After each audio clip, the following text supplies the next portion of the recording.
Hello and welcome again to Not Fake News. We have two breaking stories. One story for you here. Democrats are ruined.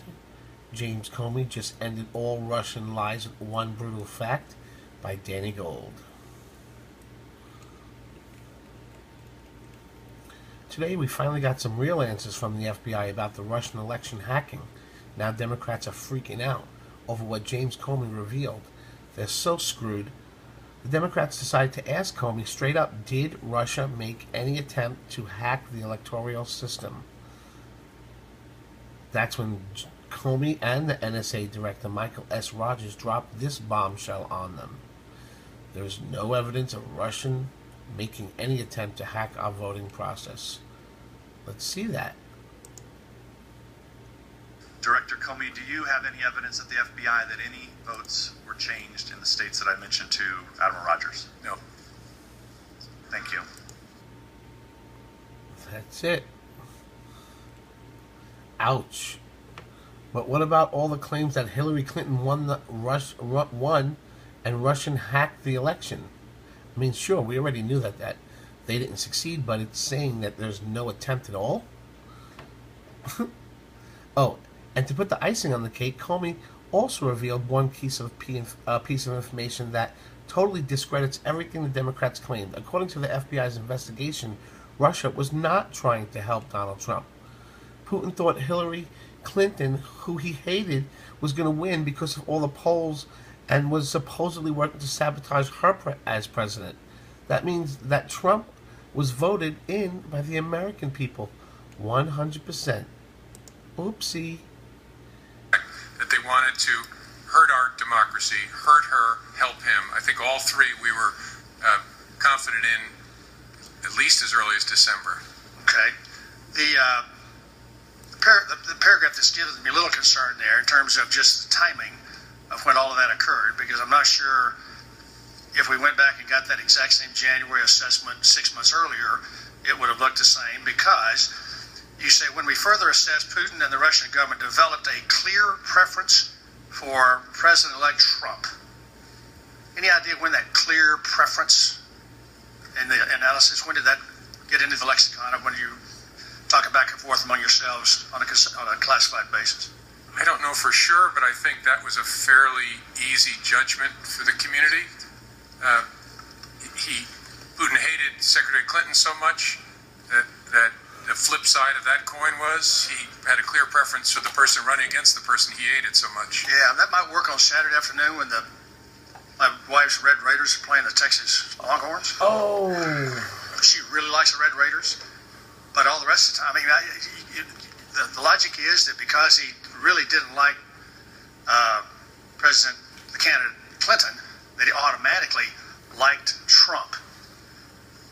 That assessment's based on what? Well, it's based on more than that, but part of it is, and we're not going to get into the details of it here, but part of it is the logic. Whoever the Red Raiders are playing, you want the Red Raiders to win. By definition, you want their opponent to lose. I know, but this says that you wanted both of them. You wanted her to lose, wanted him to win.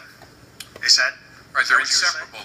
Right? It's a two-person right event. I got you. So I'm just wondering when you decided you wanted him to win. Well, logically, when he wanted her to lose, he wanted her. No. I'm not talking about him. Putin, I got that. Okay. Now, I have the full version, and that's coming out in a little while. I'm just trying to edit it. It was so terrible the way they... it was badly filmed. There's just nothing you could do about it. But I have the whole version, and I'm putting that together right now. But as a favor, and I just want to do this, I'm not going to make another video. I'm going to add this one to this one so you have it. So if you're here, you're seeing it. Brutal. By Lindsay Bruce. Trey Gowdy just drilled the hell out of James Comey and gave him a lesson he will never forget. Trey Gowdy isn't the type to sugarcoat his views, and he was just as straightforward as ever this morning when questioning FBI Director James Comey. Gowdy drilled Comey about the investigation into the leak of intelligence to the media. Gowdy even reminded James Comey that the Obama officials who leaked information to hurt President Trump can face up to 10 years in prison. Representative Gowdy said, "I thought it was against the law to disseminate classified information." Is it? Question mark. Director Comey, oh yes, it's a serious crime. Well, I'll just ask you. Did you brief President Obama on any calls involving Michael Flynn? I'm not going to get into either that particular case, that matter, or any conversations I had with the president, so I can't answer that. Well, Director Comey, there's been some speculation this morning on motive. I'm not all that interested in motive. First of all, it's really hard to prove. Secondarily, you never have to prove it. But I get that people want to know. I get the jury always wants to know why. I think you and I can agree there are a couple of reasons that you would not have to unlawfully, feloniously disseminate classified material. It certainly wasn't done to help an ongoing criminal investigation because you already had the information, didn't you? Again, I can't answer in the context of this particular matter. How about in theory? Is there something a reporter would have access to that the head of the FBI would not? It's hard for me to answer. I would hope not when it relates to the I would hope not too, since it's part of our surveillance programs. I would hope that you had access to everything as the head of the world's premier law enforcement agency. I would hope that you had it all. So if you had it all, the motive couldn't have been to help you because you already had it.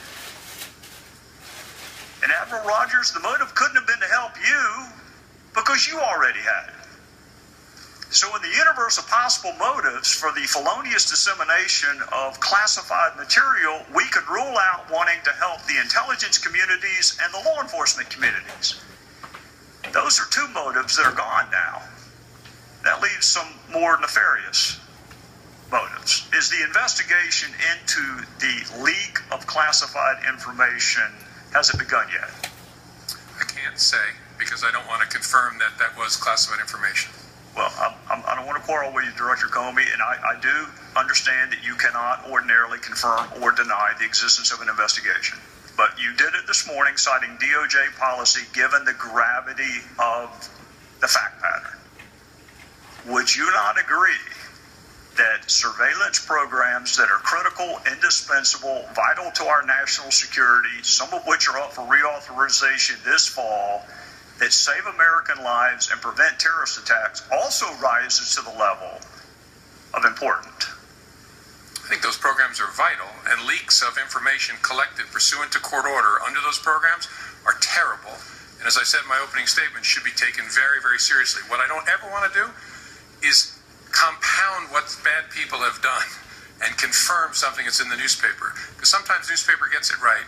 There's a whole lot of wrong information allegedly about classified activities that's in the newspaper. We don't call them and correct them either. That's another big challenge, but we just don't go anywhere near it because we don't want to help and compound the offense that was committed. I understand that, Director Comey, and I'm trying really hard not to get you to discuss the facts at bar.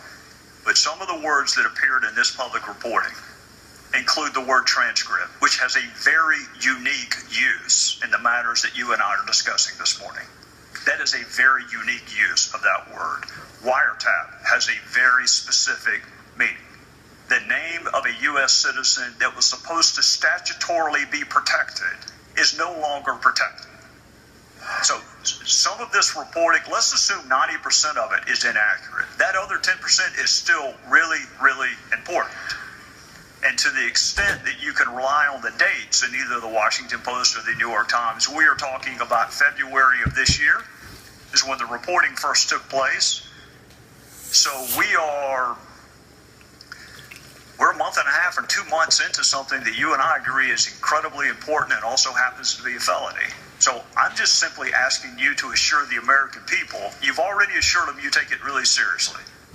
Can you assure them that it is going to be investigated? I can't, but I hope people watching know how seriously we take leaks of classified information, but I don't want to confirm it by saying that we're investigating it. And I'm sorry I have to draw that line. I just think that's the right way to be. Well, I'm not going to argue with you, Director Comey, but it is, we're going to discuss a lot of important things today. Whether Russia attempted to influence our democratic process is incredibly important. Whether they sought to influence it is a separate analysis, incredibly important. The motive behind that interference and influence, incredible. Best response, incredibly important. Some of that may rise to the level of a crime, some of it does not rise to the level of a crime. One thing you and I agree on is the felonious dissemination of classified material most definitely is a crime. So I would ask you, and I understand some of the procedures that you are up against, I would humbly ask you to seek authority from whomever you need to seek authority from. Because I'm going to finish the same way I started. This is an agreement between the American people and its government. We, the American people, give certain powers to government to keep us safe. And when those powers are misused, and the motive is not criminal investigations or national security, then I'll bet you my fellow citizens are rethinking their side of the equation. Because that U.S. citizen could be them next time. It could be you. It could be me. It could be anyone, until we start seriously investigating and prosecuting what Congress thought was serious enough to attach a 10-year felony to. With that, I would yield back, Mr. Chairman. Can I just add a response to what you said? I agree with you, Mr. Gowdy. Two things folks at home should know. First, an unauthorized disclosure of FISA is an extraordinarily unusual event. So be assured we're going to take it very seriously, because our trust with the American people and the federal judges that oversee our work is vital. And second, that this conversation has nothing to do with 702. Folks often mix them together. 702 is about targeting non-U.S. persons overseas.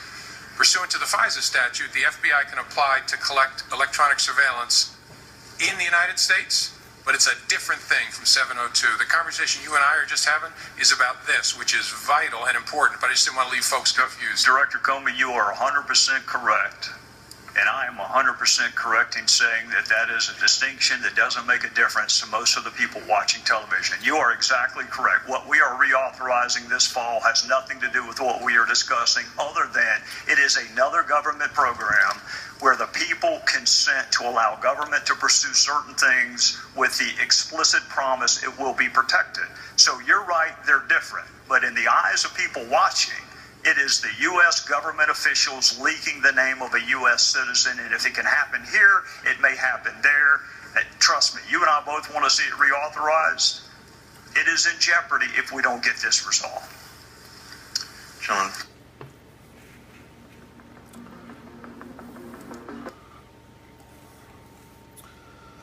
Gowdy seems to be more upset about the intel leaks that the FBI director, and you can see his frustration mount as Comey dances around the questions.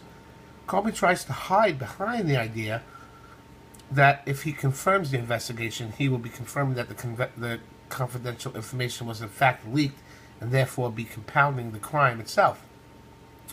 But this excuse doesn't hold water with Gowdy, as he tries to convey to Comey just how important it is for the American people to know that such crimes are being investigated.